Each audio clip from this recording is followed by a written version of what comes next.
This is the sort of test you dream about. First, you go to the Ferrari factory in Maranello and have a poke around whilst they dig out an F12 Berlinetta for you. Some nice prototypes of the new LF there. Oh, and a few £1 million worth of 250 GTO.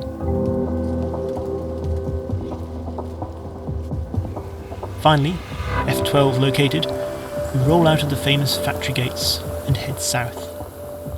The Berlinetta's front engine layout says GT car, but its performance figures scream supercar. To decide which it is, we've got two very special cars waiting for it on some sunny, deserted roads up in the Italian hills. To test its supercar credentials, we've got the Lamborghini Aventador. And to test its GT credentials, we've got the Aston Martin Vanquish. Now, before we go into all the driving stuff and what a good GT it is, we've got to say something about this steering wheel. It's just bizarre when you look at it first of all. It's square, basically, and yet it's actually really lovely to hold. It just works. It really is the most costy of the cars here, and it's so soothing. Around town, you can just listen to the burble of the engine. The suspension soaks everything up, and you really can't imagine crossing continents in the Vanquish. However, when you get to roads like this, they're fairly broken, to be honest. It's like the Italians really haven't got quite enough money to repair their roads. They're even worse than the British ones. So you do need to press both the dampers and the sport button, because otherwise the body control just loses it, to be honest. So we know the Vanquish has got it as a GT car, but it has also got 565 brake horsepower, a carbon fibre body. So it ought to cut it as a sports car, a supercar really as well. It's the top of the Aston range. It's here that, to be honest, it does just fall down slightly. Part of the problem is the gearbox. It's still a ZF torque converter, and it works, it's not bad, but in the company it's keeping here, it just feels a bit lacklustre, to be honest. The steering's actually really nice. I can just feel it losing control of the bumps there. One thing it does lack is it just feels like the diff doesn't quite lock up enough, so you can have some fairly big smoky sort of sideways. It just doesn't have the precision of the F12 at all. And it never quite shrinks around you the way the other cars here do.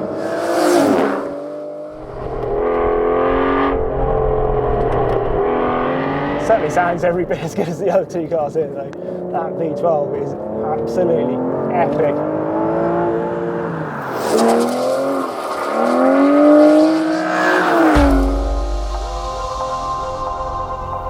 Next up is Sant'Agata's finest, the mighty Lamborghini Aventador. 690 brake horsepower, 509 pounds-foot of torque, and four-wheel drive all help it to a stunning 0-60 time of just 2.8 seconds.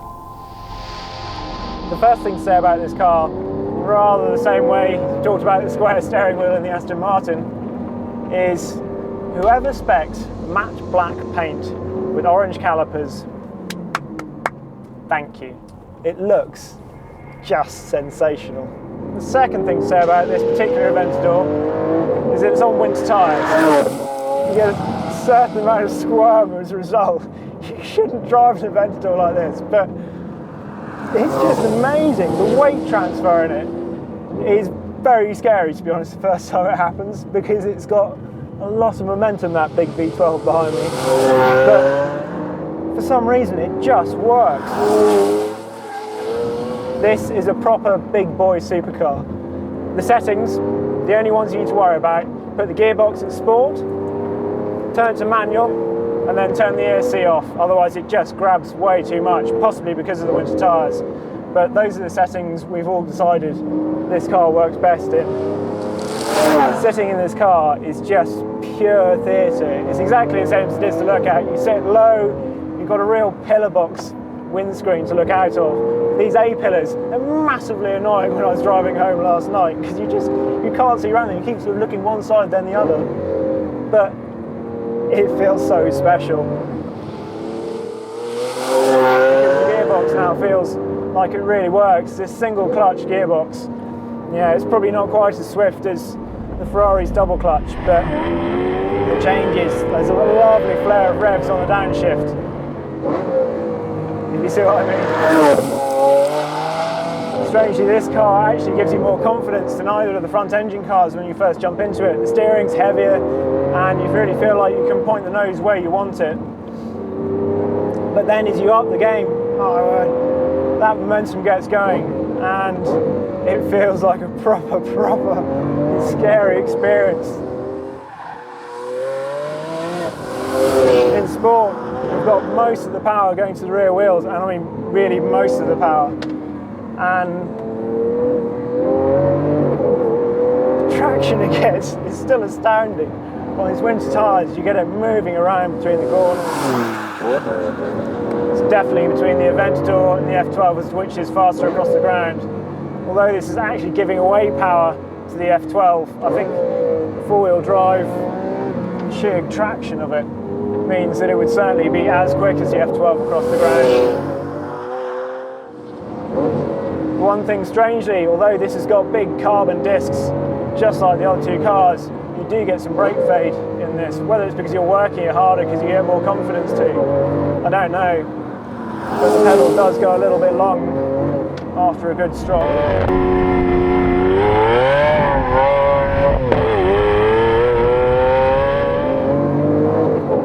You can just feel that momentum build through a corner, and it seems to hang on to it, which is quite intimidating, but it's so flipping exciting to drive this car. It's as exciting to drive as it is to look at, and I can't pay a much bigger compliment than that. All of which brings us to the Ferrari. Its 6.3 litre V12 is the most powerful engine here, and a 0 to 60 time of 3.1 seconds makes it the quickest road-going Ferrari ever built. It has undoubtedly the most tech of the group too, and the most sophisticated aerodynamics. And it also looks like the most compact car here. But how does it compare to the Aventador as a supercar proposition? Well, if I tell you that a couple of old Italians pulled up in a Punto and they didn't even pay this one bit of attention, they walked straight over to the Lambo. I think that tells you all you need to know about the presence. It can't compete with the Aventador on looks. But to drive, this is just insane. Where the Aventador is a big bruising, it's kind of an old school supercar, this feels like new generation. The engine's so intense, you have to be absolutely on it. And the steering, it's so sharp. The gear change is just, well, I don't think there's a better gear change out there, frankly. It's even wilder than a 458 this. It's just crazy.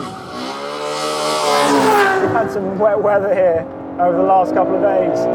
My word, you can barely use 30% of the performance. You just tread on the throttle so gingerly. You need the hands of a surgeon and the feet of a ballet dancer, to be honest, to kind of keep this thing all pointing the way you want, which isn't always in a straight line, to be honest. In some ways it's quite hard to get into a rhythm with this car because it's so edgy and you just feel like you've had Red Bull sort of intravenously piped into your veins. The Aventador probably flows slightly better, but this is just the biggest adrenaline hit out there. It's phenomenal. 730 brake horsepower, just trying to put it through the rear wheels.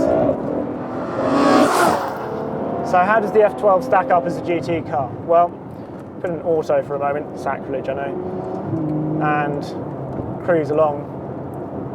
It works. It's definitely not as impractical as the Aventador, but it never lets you forget that it's a sports car at heart, supercar at heart I suppose. The seats are definitely firmer than the Vanquish, and even on the motorway it still thumps across the expansion joints. You can put it in the bumpy road setting, as it says on here, with the dampers, and it does work. You know, it's perfectly comfortable, but it always feels slightly like it's straining at the leash. It's like one of those energetic dogs that never seems to run out of energy. As soon as you get up from the chair, it's, ooh, we playing, let's go. So it would never really relax you across a long journey. But you could definitely do it, and you certainly fit a lot of luggage in. And when you got there, my word, you would have the most awesome time.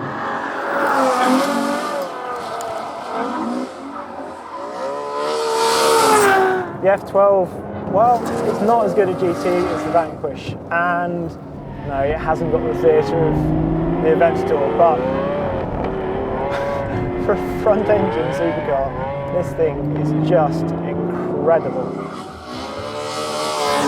I don't think anybody could have a problem with calling this a properly usable supercar. It sort of redefines that term.